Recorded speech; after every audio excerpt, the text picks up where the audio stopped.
I'm just going through my spray records and working out which fields to spray next. Rob's just loading up a load of wheat onto Bullman's. I think this was wheat sold for April, but they're picking it up in March. Gary's just taking that tractor to the school for the kids to look at. Flood update, dry as a bone, wheat dead, and if I zoom in, there's Andrew over there spreading fertilizer. Here's something. Hey, 939. Good away. Thumbs up.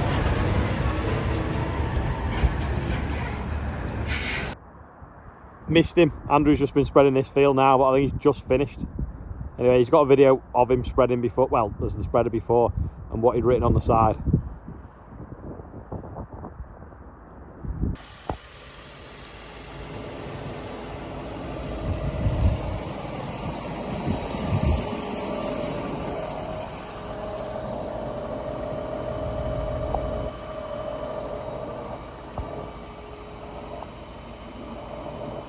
Funny story, he left his phone in the brew room after his dinner and went out spreading fertilizer. And because it's an iPhone, you can't unlock it unless you know the code or it recognises your face, but you can use the camera.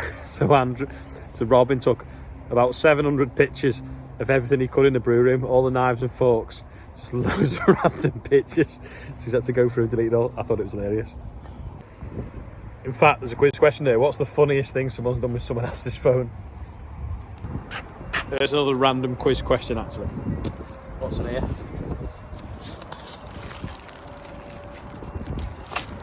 Have a guess. There he is coming back in the yard now. Back for another load. So Andrew's spreading urea fertilizer. Right now, they were trying to ban it because they said it gave off ammonia. But it only gave off ammonia if the soil temperature was over 17 degrees. Now the soil temperature in the UK very rarely gets over 70 degrees, especially if it's got the shadow of a crop on it. Anyway, the government have seen a little bit of sense and they've said now that we can still continue using it, but not after the 1st of April. This comes into effect next year. Now, today is the 31st of March, our year end. That's why I've been busy in the house today doing stuff to do with the year end and office stuff. But tomorrow is going to be -1 again. Perfect conditions putting it on. But this time next year, due to the calendar date, we won't be able to put it on. Now, it would make far more sense to be putting it on tomorrow morning at -1 than it would have been last week when the air temperature was 20 degrees. The soil temperature wasn't, I must add. It was still safe. But what I'm saying is, it would have been far better to not farm by calendar dates, but farm by the weather, the conditions, and do things the sensible way. Simon's here just getting loaded with chip now. This was yesterday's quiz question. It is an air cylinder that flicks up the steps like that for going through the tall crops. It's got a little tiny air pipe there and it just blasts air in there, just like a hydraulic cylinder but with air. It's like a pneumatic ram. I don't know if you can see, maybe if we go where it's dark, that's snow. Now, I've never filled a sprayer up in the snow before, and I don't know whether I should fill it up because if it turns to rain, it'll make a mess. If it stays snow, it'll be okay. So I'm like that now, what to do. Blue sky that way as well.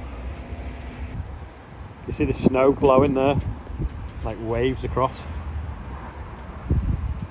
Like obviously behind the trees on the horizon. You hear the sea blowing up. I should say this because you often hear it a few times, but when you get in the sprayer or some of the other tractors, when you sit on the seat, they automatically set to your weight, so they weigh you and then blow themselves up on an air cushion so that they react better and it's like proper suspension. Anyway, it's now still snowing again, and I've realised that if I get rained off or snowed off, I don't want to leave this mix in the tank overnight because it sets and it'll get like a film on the bottom of the tank and it'll stick in the nozzles and block all my nozzles. So it's best to just not bother. It's not given rain till Monday now as well, so hopefully I'll get it done over sort of Friday, Saturday, Sunday. It's what we call pre-emergent spraying. So you hear me say pre-em, it means pre-emergence. So it's a chemical we put on the ground, creates a protective barrier, stops the weeds coming through, and only the beans should come through. and then that should hopefully last till harvest. But if you put it on a moist seed bed, or sorry, a moist soil, it works a lot better. Not sure if you can see, you probably can on that trailer better. That's obviously the snow coming down. So probably is the best decision to give up for the day. No birthdays today, bar one, so happy birthday Hannah Braithwaite. I've just been looking for the John Deere. I couldn't find it. But, so I walked in here, wasn't here, walked all the way around the yard.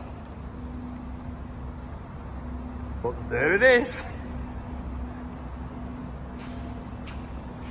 I don't know how I lost it. Yeah, so Gary took it to his kid's school today. Gary's a neighbour up the road. And they wanted to see tractors. I didn't have time because I was doing a lot of office work today and a few meetings. So he took it. Anyway, they were made up. So all 70 kids then had to all have a chance of sitting in the cab and going like with the steering wheel. And then they found a home.